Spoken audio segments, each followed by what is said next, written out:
अस्सलाम वालेकुम जी। वालेकुम अस्सलाम। भाईजान की हाल नो? ठीक ठाक जी। सब खैर खैरियत है? खैर मेल फिर तो भाईजान तो थोड़े को पुछना सी किदू आ रहा है जी? दराज के पिंड च दराज के पिंड दी की सूरत हाल है? बस कोई हाल नहीं। तां दराज च फिर पानी है, बड़े औखे हैं। अच्छा ते फसलों का कितना को नुकसान होया पिया? बहुत नुकसान है।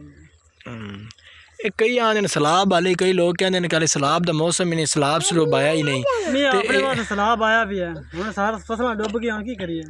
ਇਹ ਸਲਾਬ ਕਿਵੇਂ ਆਇਆ ਤੇ ਪਾਣੀ ਦੇ ਪਿੱਛੇ ਦੱਸਦੇ ਨੇ ਸਾਰਾ 16-17 क्यूसेक ਜਿਹੜਾ ਨਾ ਚੱਲ ਰਿਹਾ। नहीं हुण पानी सारा इधर ही आया, हुण किधर जाना। ਅੱਛਾ ਇਹ ਜਿਹੜੀਆਂ ਫਸਲਾਂ ਹਨ, ਇਹ ਜਿਹੜੇ ਘਰ ਹਨ, ਇਹ ਘਰ ਕਿਹੜੇ ਭਾਈ ਦਾ, ਇਸ ਦਾ ਨਾਂ ਕੀ ਹੈਗਾ ਜਿਹੜਾ ਹੈਗਾ? मनशा दराज का। मनशा दराज का। ਜਿਹੜਾ ਉਹ ਪਿੰਡ ਹੈਗਾ ਉਹ ਕਿਹੜਾ ਹੈਗਾ? दराज का पिंड। ਉਹ ਮੌਦਾ ਦਰਾਜ का ਪਿੰਡ। ਉਹਨਾਂ ਦੀ ਤਕਰੀਬਨ ਕੋਈ ਚੀਜ਼ ਬਚੀ ਹੈ, ਕੋਈ ਜਗ੍ਹਾ ਬਚੀ ਹੈ, ਕੋਈ ਸੁੱਕੀ ਹੈ? बस कोई बचे, कोई घड़ियां तो डुब गई हैं। सही। ਉਹਨਾਂ ਦੀ ਵਾਈ ਵੂਈ ਬਚ ਗਈ ਕਿ ਡੁੱਬ ਗਈ? कोई नहीं बची, ਡੁੱਬ ਗਈ ਹੈ। ਇਹ ਡੁੱਬੀ ਕਿਉਂ ਹੈ? डुब्बी पानी में, दरिया दे पानी डुब गई। ਅੱਛਾ ਇਹ ਪਹਿਲੇ ਤਾਂ ਪਾਣੀ ਜ਼ਿਆਦਾ ਆਂਦਾ ਸੀ ਤੇ ਵਾਹੀਆਂ ਡੁੱਬਦੀਆਂ ਸੀ, ਹੁਣ ਕਿਉਂ ਇੰਨੀ ਜਲਦੀ ਡੁੱਬ हुण ਗਈਆਂ? पता नहीं मेरा डुब के बस पानी आ गया, पता नहीं। ਸਹੀ। ਇਹ ਉਹ ਜਿਹੜਾ ਬੰਨ ਹੈਗਾ, ਇਹ ਬੰਨ ਪਹਿਲੇ ਹੈਗਾ ਸੀ ਜਿਹੜਾ ਉਹ ਬੰਨ ਸਾਹਮਣੇ ਵੱਜਾ ਹੋਇਆ? नहीं कोई नहीं।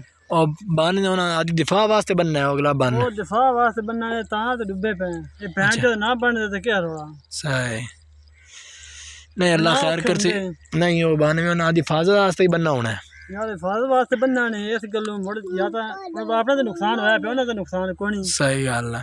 आप रखे हैं हुण। सही गल है। पट्ठे पुट्ठे माल जिहड़ा है ये दराज के ये किस तरीके वक्त गुजारते पे? चरा होती है वो ये तो ना जो सड़क हैगी सी उन्हां दी, सड़क सुड़क तो बंद हुई पे, अगू पानी है तो उन्हां दा खान पीन दा इंतजाम ते किवें राशन रूशन ले जा रहे हैं? अच्छा चलो ठीक है। तो तकरीबन किन्ने कुछ दिनों का पानी आया होया? ये हो गया 10 दिन। 10 को दिन। सही। मेहरबानी, बहुत बहुत शुक्रिया। तुसी कित्थे रहंदे ने भाईजान?